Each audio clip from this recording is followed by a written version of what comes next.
Yun is magandang araw sa inyo lahat. Nandito tayo ngayon sa mga mag-iitik kung saan pakita ko sa inyo yung kubol kung ano mga ginagawa nila dito sa kubol nila. Kubol nila. So mga commander, tara, let's go.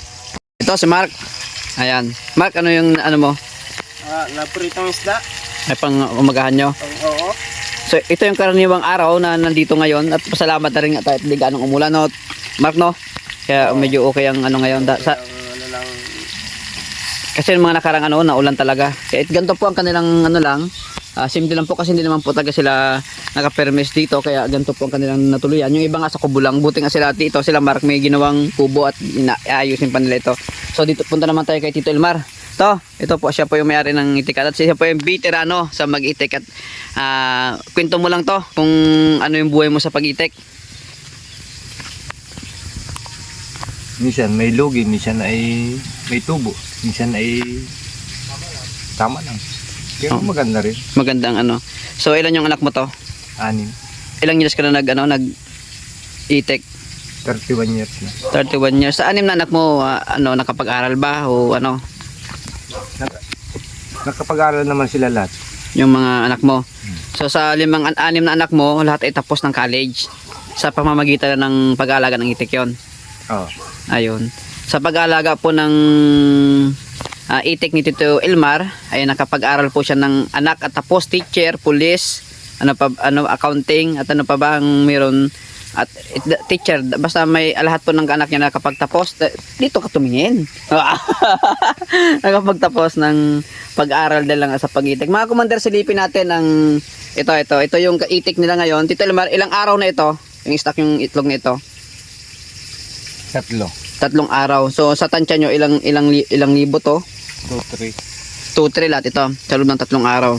So dito ngayon kasi mga kakommander, ngayong month napakahirap at napakahirap kumuha ng itlog ngayon, kaya dito sila nagpo-poultry mga kakommander. Ang tawag dito nga pala mga kakommander ay sa ngayon nagpo-poultry sila Tito Elmar. Tito Elmar, nasa 2-3 ang goods ito. Goods yung 2-3 na yung good yon. Bukod yung mga rin. Sa 2-3 na yun, good lahat yun. Tapos bukod pa may mga reject pa. Ayan mga commander. Itong naka-tray mga ka-commander, ito ay good ito. Pambalot. Kasi demand yan ang balot ito. Pwedeng pang itlog na pula. Ayan mga commander. Ayan yung mga yan. So, ito yung kanilang itikan mga commander. Ayan. Ito yung kubol nila. Dito nila pinapatulog sa gabi. Puno po ng balat ng palay o ipa. Ayun yung kanilang itikan. Ayun, doon sa may ilog. Ayun, kung napapansin nyo malayo na yan, yung mga commander. Puro itik po yan mga commander, hindi na natin bibidyohan yan. Ayan po, sa ilog, yung ilog na yan. So dito sila nag-iitlog yung mga itik sa gabi para maging good o hindi mabasa yung itlog. Ayan mga commander. Ayan, yan po. Tingnan natin si Tito Elmar kung magkano kinikita nila sa araw-araw. Ayan, mabalik ulit kay Tito Elmar. Sa isang araw baga ilan ang kinikita nyo dito? Hindi parehas. Minsan ay may 1,000 ng tubo. Minsan ay 800 pag naulan. Pero hindi na paltos yun? Hindi naman. Ayun. Gugala mo, pagpalagay na 1,000 na lang. Di ba to? 1,000. Sa loob ng isang buwan may 30k sila tito. Walang paltos yun.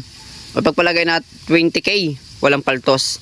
So, ayun mga commander, yan po yung yung pagpupultry. Pero mga commander, hindi bang ibig sabihin na ganyan ay may lugi sila. Pinasok nila ang itik nito ay walang itlog, kaya doon sila nalugi. In 1 week nalugi sila doon. Pero ngayon naman ay arangkada na to. Marangkada na. Wala na silang lugi. Hindi na sila nalulugi. At least nakabawi na. Bawi din naman sa feeds. At may tubo na ng konti. Ayan mga commander, 1,000 daily. Kaya nyo ba yun? 'Di ba? Ang trabaho lang naman dito, magbantay ka lang ng itik, i-give ng tubig, papasok ng itik sa kubol. Yun lang po, hindi po mahirap at hindi nakaka-stress. Kaya ang iba, mas gugustuhin talaga na mag-poultry na lang rin kung fix na 1,000 every day ang kinikita. No? So, ayan. Shout out mo yung mga kababayan natin dyan. Yung mga kapatid mo. Anong ganyan? Yung kapatid mo, sabihin mo, yung nanonood. Ayan, nahiya si Tito Elmar. Sa lahat daw ng mga, sa mga lahat ng mga nandyan na nanonood sa kanya, shoutout daw. Sa mga taga-Pinamalayan dyan. Ayan, so hanggang dito na lang mga komentar ang pagbabalag ko at pag-aalaga, ay tungkol sa pag-aalaga at kita kung paano mag-alaga ng itlog ng itik. At yung, at the same time yung kita na rin. So maraming salamat.